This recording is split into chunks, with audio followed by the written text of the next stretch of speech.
a sinner, left my lover crying on the dance floor. I'm a sinner, I'm a sinner.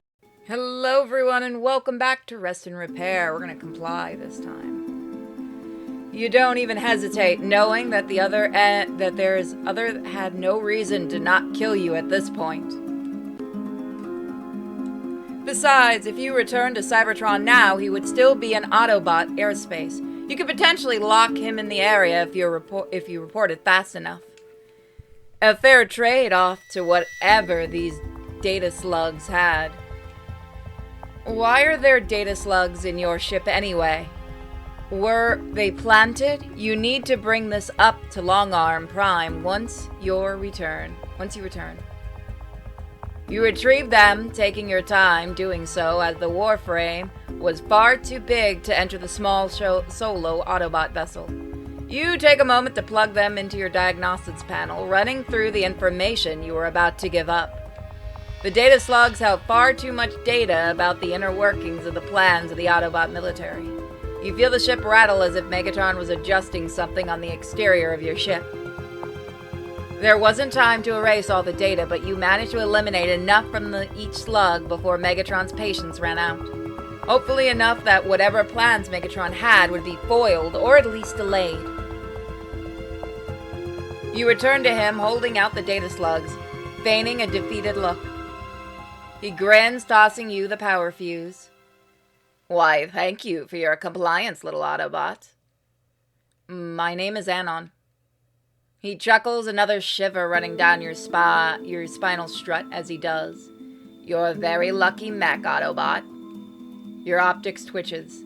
I need you online for the next step of my plan. Ensure the ship returns safely, will you? If you're lucky, perhaps I'll see you once more to ensure your swift end. Before you can say anything else, he simply jumps, a blast of scorching air and dust causing you to cover your faceplate as debris picks up around you. You look up to catch Megatron's alternate mode flying off before vanishing into the clouds. For a moment of calm, you fall to your knees trying to process what just happened.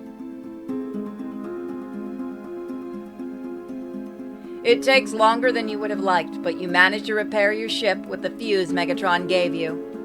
With your limited time after, you try to check to see what he had tampered with on the exterior of the ship, but the energon exposure was affecting your sensors.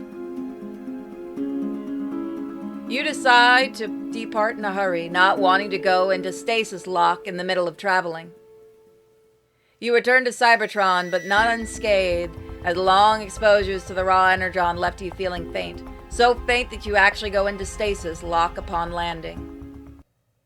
The next thing you know, you're awakened to bright fluorescent ceiling lights and a smell of medical-grade energon. You tilt your helm to look at the window, noticing the darkness in the sky and the lights of Iacon blotting out the stars.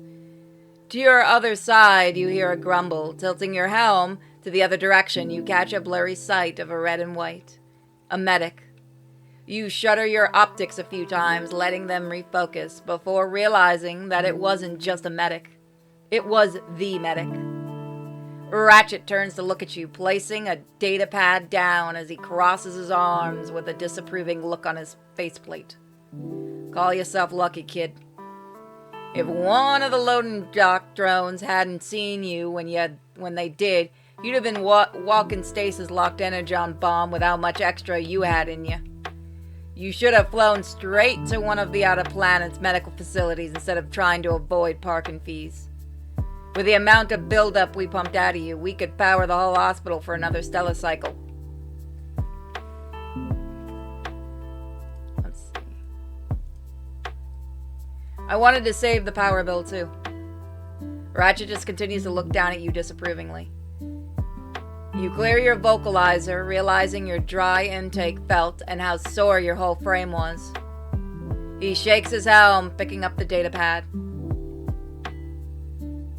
So, care to explain how you got in this situation in the first place? Your ship's been taken under orders of the Intelligence Division, by the way. Something about being tampered with? He shook his helm. I got enough information from your intel boss bot to know you you went to a supposed uncharted planet in the solar system.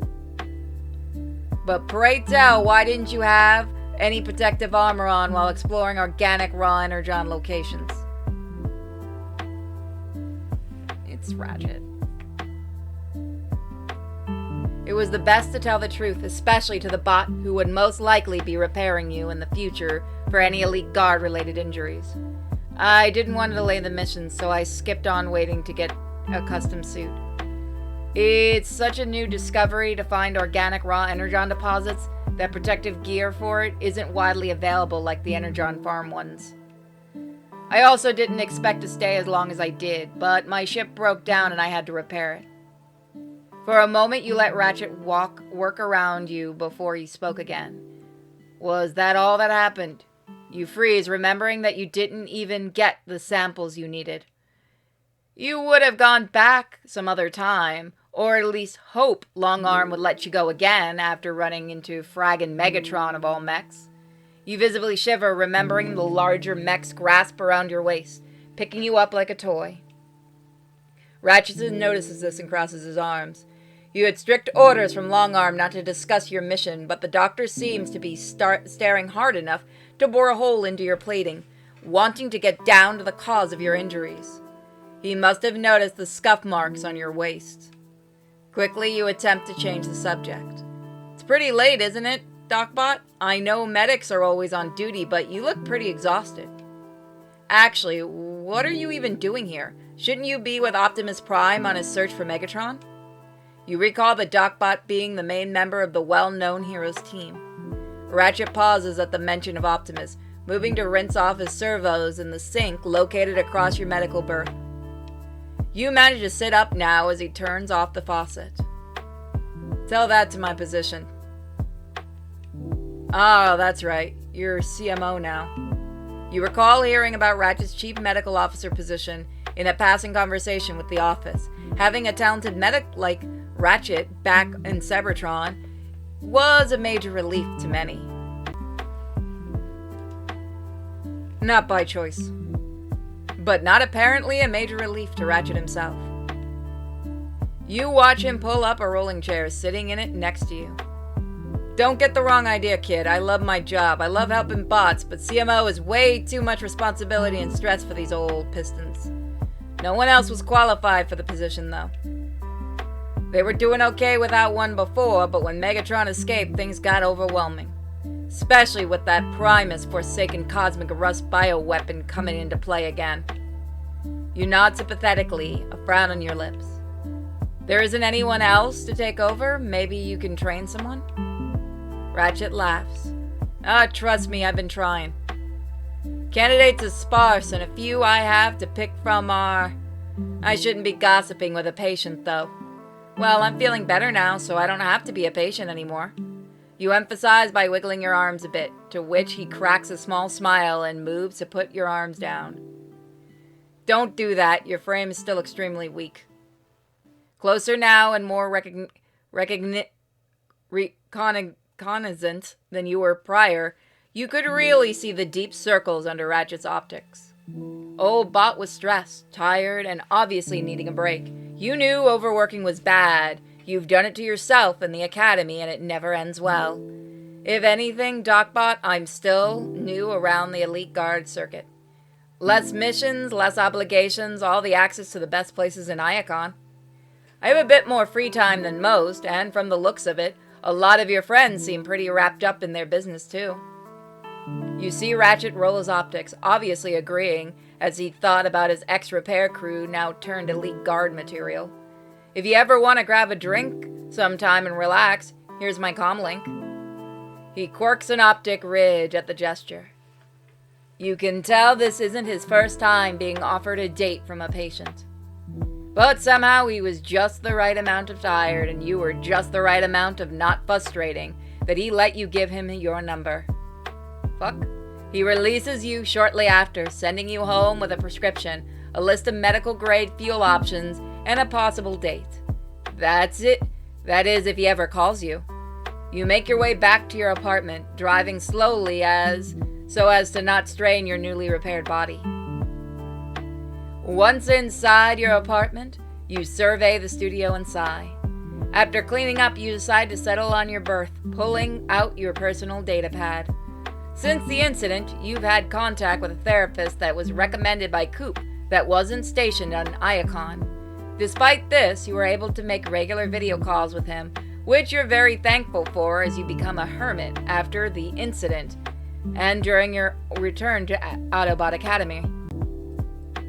Typically, you would call him once every few cycles and update him on happenings in your life since the last call. He was always available to talk no matter when you called. So you tap a few buttons on your datapad to do just that. The reason Coop had recommended the therapist was his complete disconnect from the Cybertronian government and affiliation. At first, you thought he was an off-worlder, but he was just a normal mech stationed off-planet. It was perfect for an intel agent to be, currently still a wonderful setup. Anything that you said would only be heard between you two, including any top-secret information.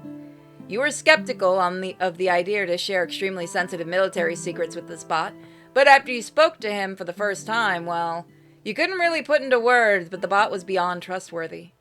The comlink rang a few times before a familiar, comforting voice answered. After a few moments to catch up, you fall into your usual rhythm of explaining how you've been. He stays silent, worrying you for a moment that he had hung up, but finally speaks. This is good progress, Anon. I was worried that you would fall back into your comforts of staying isolated at home after your induction. The Decepticon warlord aside, I think you should continue with your interactions with other mechs and focus on making some friends. Maybe even keep an optic out for events and outings you can invite people to. It was true that you've been able to socialize well since your induction, but the idea of maintaining friendships was daunting, especially since you weren't still over the incident. I can tell you're starting to overthink again. Why not start off with a few mechs, maybe even just one? You don't need to befriend every person you come across, but if someone clicks with you, don't be afraid to pursue a deeper relationship with them. You pause, inadvertently deeply before answering. All right, Doctor, I'll give it a try. You talk for a bit longer, finishing your late night session in the darkness of your apartment. Focused on just one bot, huh? As you rest your helm on your pillow, thinking about how your life has changed since your induction, several mechs cross your processor.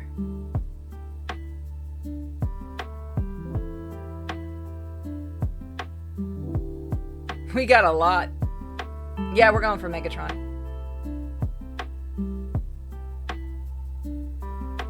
Is that the end of the demo? Maybe one of them could be the deeper relationship your therapist spoke of. As you fall into recharge, your mind wanders to your future. So that is the whole demo for Rest and Repair. So sadly, there won't be a full version of it. It's no longer being made. Thank you again to Dream, the fan who sent me this. And a huge thank you for everybody who watched this. If you know any other Transformers games you want me to play, please let me know, and I'll see you guys later. Don't forget to check out my other channels, Xenobite Unicorn, Sinfully Pure, and my lovely little shop. Bye, guys.